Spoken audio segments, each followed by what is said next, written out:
Britain needs to swiftly leave the European Union, or risk the EU sinking the economy further following the coronavirus lockdown devastation, according to Brexit Party chairman Richard Tice.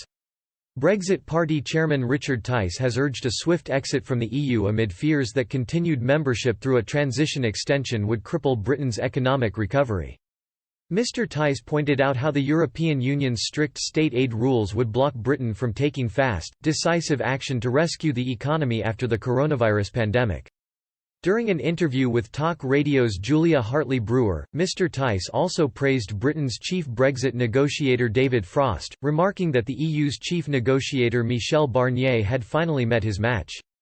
Mr. Tice said the tragic pandemic showed the importance of being an independent self-governing nation so you can make rapid decisions to suit your nation's needs. He explained, "We will need to make some very rapid, big economic decisions that we couldn't do if we were a member of the EU because of state aid rules.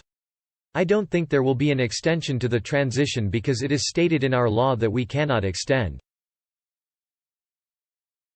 People would have to go back to Parliament to undo that law and I can't see Conservative MPs going through with that."